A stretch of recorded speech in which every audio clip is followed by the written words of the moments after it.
Hello, my friends. I am so excited to have you here on my channel. What I wanted to do with this channel was to create a place where I can merge my two loves together. And the first one being tarot cards, which are these guys right here, and the second being artwork. And I am no artist by any stretch, but I just love the process of creating art. It's just something that I just really enjoy doing, but I don't practice enough of it. So I was trying to see, what sorts of things can I do to kind of put these two things together? And originally I was just on the hunt on YouTube to see if other people were doing it because it sounded like something fun to watch. And I searched around and I really didn't find anything. So if you are actually somebody who does this sort of thing and you have a channel or you've seen a blog somewhere, please definitely include it in the comments below because I would just love to see what other people are doing with a similar process. And, like I said, I'm sure I'm not original at all in this idea, but I couldn't find anything. So definitely please share it. So, I was giving it some thought and I figured, well, it would probably be fun to create a tarot spread that would inspire me to create something. So I came up with a 4-card spread and it looks a little something like this. And I haven't shuffled these cards yet, but I just want to give you an idea of what the layout looks like. So the idea is to take 4 cards and lay them out this way. And I've designated a meaning for each of these cards. So card number 1 is going to show me what the theme of my art piece is going to be. My art piece. I make it sound like it's going to be this extravagant sculpture. It's not. It's just going to be an entry in a scrapbook or an art journal because I live in a teeny tiny apartment and I don't have space for big canvases and storing things like that. So it's just going to be an entry in a notebook. But anyway, back to the spread. The first one is my theme. Card number 2 is going to show me what my main color is going to be. And it doesn't have to be just the main color. Like maybe this card can give me an idea of what my color palette is for the entire piece. So I can play around a little bit with the colors as determined by this card. Card number 3 is going to tell me what medium I should use. And I don't have to be limited to that medium, but it definitely has to be a part of the artwork in some way. So, maybe I'm in the mood to create something with acrylic paints, but this card is telling me watercolors. It's okay, I can still use acrylic paints, but somewhere in that artwork I need to incorporate watercolor. And then I've decided that card number 4 is going to show me what my focal point is. In other words, the main attraction of the artwork. Whether it's somebody's face or a tree or a car, I don't know. Whatever shows up here, whatever inspires me from this card is going to be what the focal point is. So I'm really excited to bring you on this journey with me. Let's shuffle these cards and see what we've got. So this deck right here that I'm using is called the Universal Waite deck. And this was the very first deck that I bought for myself. And it's kind of funny because there's so many tarot myths out there of what you should and shouldn't be doing. And one of them is you should never buy your own deck. It should be gifted to you. It's going to be bad luck. But that's total BS. I've had this deck for many, many, many years, and it's brought me nothing but luck. So I wouldn't listen to those ridiculous myths about buying your own deck. Okay, so we got a good shuffle in here. So let's see what we've got. Ugh, I'm kind of nervous. I don't know why, but let's see what we've got. Okay, so card number 1, number 2, 3, and 4. Okay, so this is going to be our theme. Let's take a look. This is the Four of Swords.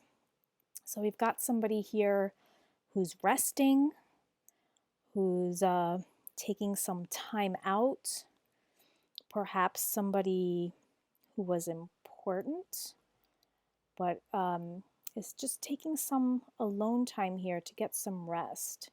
And you know, another fun thing about this project is that I can go as wild and ridiculous as I want with these meanings because this is for art, right? We're not reading for somebody. We're not trying to give anybody advice. This is to create art. So I love that I don't have to make anything sound realistic. I can go as ridiculous as I want. But anyway, back to our theme here. So I'm just trying to look at all the details here. It looks like maybe this person is in a church because of the stained glass. We've got four swords pointing down. Could that be dangerous? Maybe not, because this person looks fairly comfortable here. So I'm just kind of rambling and just getting my initial thoughts on this card. And I think that once we reveal some of these other cards, that will kind of help us come up with some more details in terms of this theme, especially the focal point. So let's keep going and see what we've got. All right, so card number 2 is going to be our main color. So I'm looking at this Knight of Pentacles, and the color that stands out to me the most is yellow. There's a lot of yellow going on in this card, in the background, in the pentacle. So I think yellow is going to be an important color in our art piece. Card number 3, this is going to be our medium. So what are we going to be using to make our art? This card is the Hierophant. So the Hierophant, when I look at the Hierophant, I think of rules and order, but definitely rules that people need to follow, traditional rules. And because it's reversed, I'm thinking that I should just use things that are a little out of the ordinary, maybe things that you wouldn't really think about when making art. So not your standard pencil or paint or, you know, markers. I think we're going to have to be a little untraditional in making this art. Maybe finding material around the house that just things that you wouldn't normally think of using when making art. So that's going to be fun. And, you know, again, it doesn't mean that I can't use pencil or, you know, standard things for my artwork, but I definitely have to incorporate some out of the ordinary, wacky things that people would say, wow, I never thought of putting that in there. So I'm probably going to have to hunt around my house for things that are a little unconventional. Okay, and our focal point. Let's see. Our focal point. Wow. Well, I mean, the focal point of this card, the Three of Swords, is a heart. So let's see. So the main focal point is going to be a heart. And the theme is somebody who's taking some time out to rest, perhaps recover from something, to think about things more clearly during this time. I'm just thinking about that because these are swords and the swords are about the mind. So just taking some rest to think about everything that's been going on, time to process what has happened. And perhaps, I don't know, maybe there was a heartbreak and this person needs time to get away, to kind of get over that and remove themselves from that situation. So, you know, I'm still thinking, the wheels are turning. Our focal point is the heart. So the theme could be about taking time out to process a heartbreak. And our main color is going to be yellow. Again, you know, I'll use other colors, but I think the color that's going to pop out the most in this piece is going to be yellow. And I'm going to need some pretty unconventional materials to put this all together. So I don't know, what do you guys think? I'm kind of excited to see what I'm gonna come up with. The wheels are still turning. I have no idea what this is gonna look like, but this is definitely a good starting point to inspire me to create an entry in my art journal. So we'll see where it goes.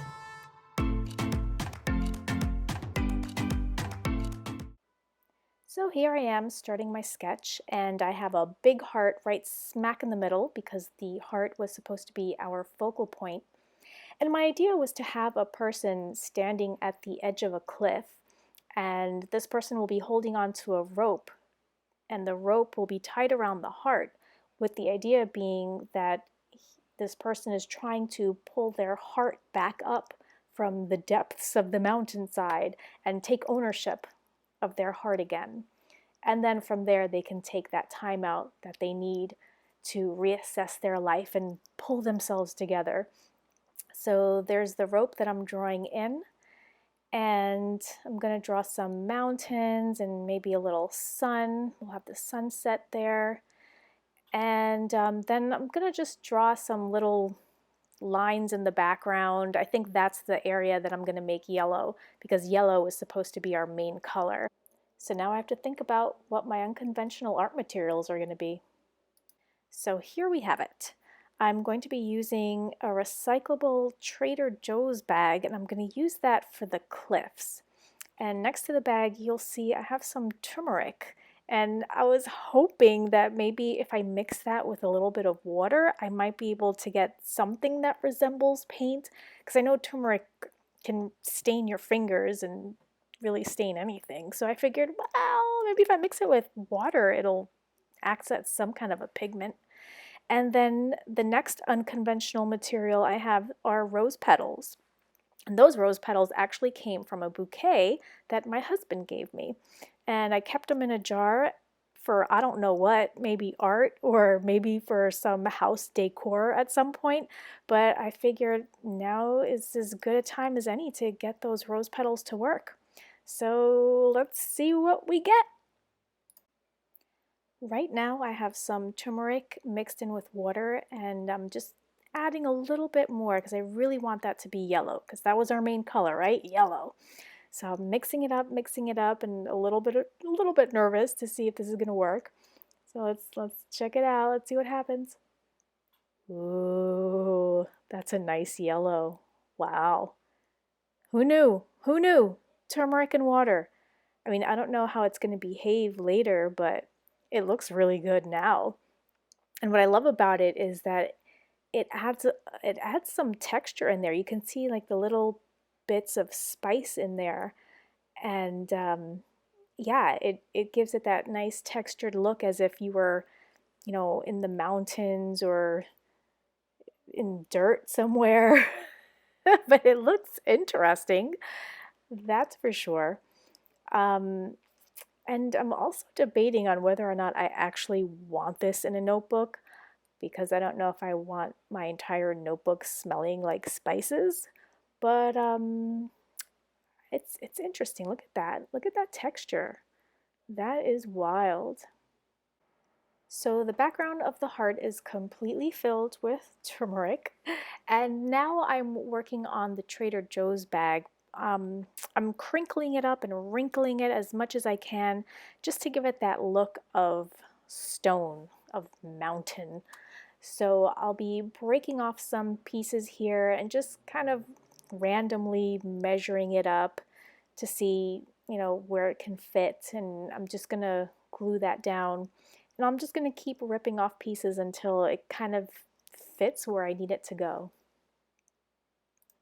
And now I'm going to do the same thing on the other side. I'm just going to wrinkle up the paper and start tearing it and measuring it, seeing the best place where it can fit, tearing off some more pieces, and eventually we will have cliffs. We will have something that resembles a mountain of some kind.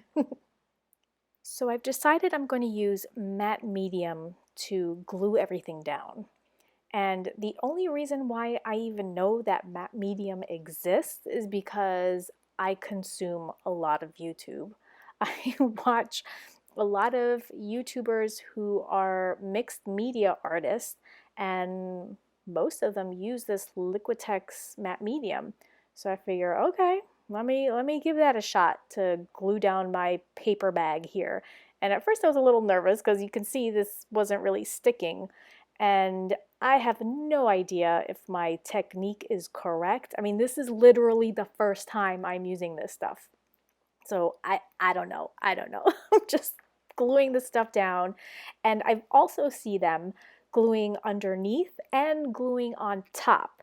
And as soon as I started gluing on top, it started sticking a lot better, and I was very much relieved because I thought this whole thing was going to be one big disaster.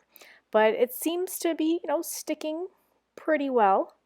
And I just keep applying a generous amount to the underside and over on top, and that really seems to be helping. So now that I've finished with the left side, I'm going to apply some matte medium to the right side of the paper, and I'm just applying it directly on. It seems a lot easier that way. And just using my sponge to spread it around a bit, and then I'll take some of the pieces that I tore off and just try to fit them in where I kind of drew the outline of the cliffs and get them in there. I'm starting to get into a groove with this matte medium. I was a little nervous with it at the beginning. I didn't know how to handle it. I didn't know if I should put the glue on the paper or on the sponge or on the paper bag. It was very stressful, but now I seem to have found my groove. So I'm really enjoying this matte medium. Yay, matte medium! Okay, so now that everything is glued down, I'm just going to trim off the edges where the paper bag hangs over the watercolor paper. So I'm just going to cut away to make it nice and clean.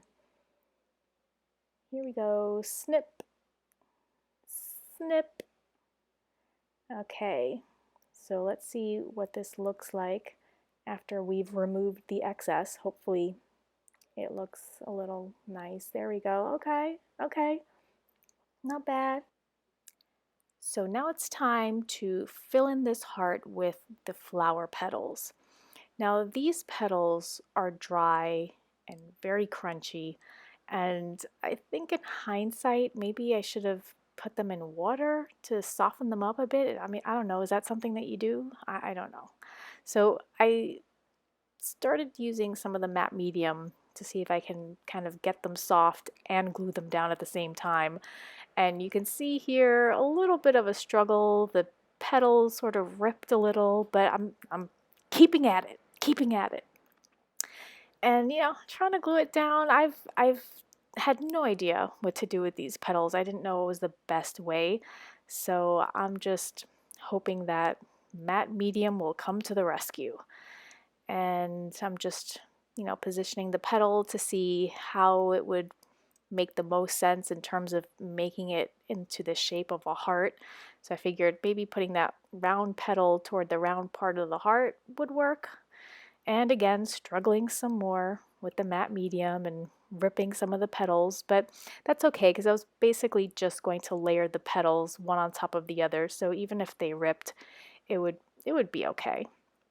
So I'm gonna keep working hard at this and and see how this turns out with the matte medium and these crunchy rose petals.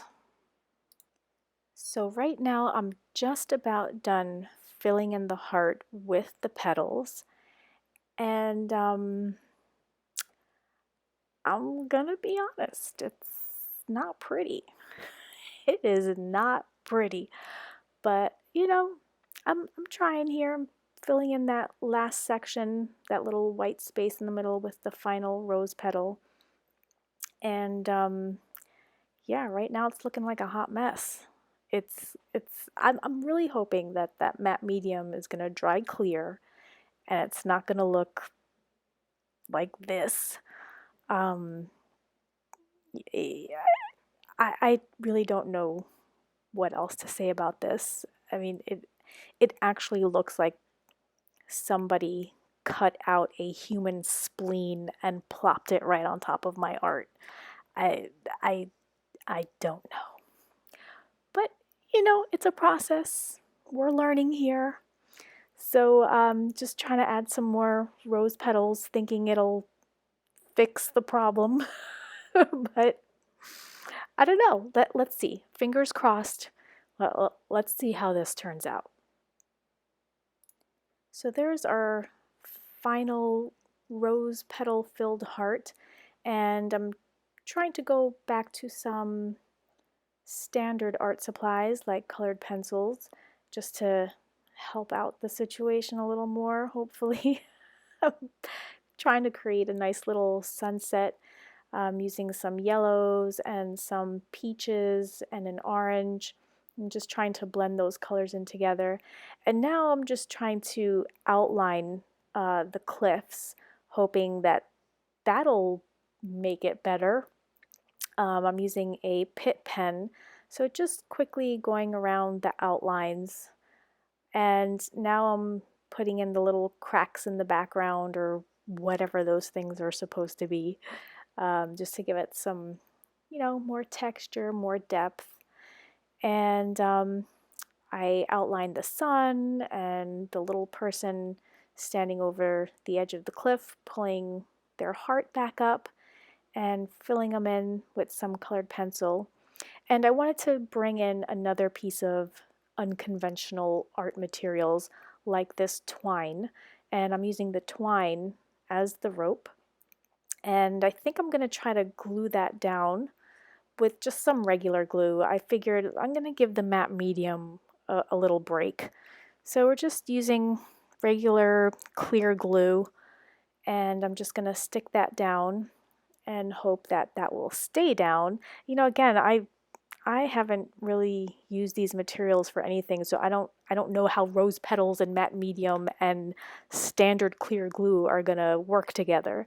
But it seems to be staying down, so that's good.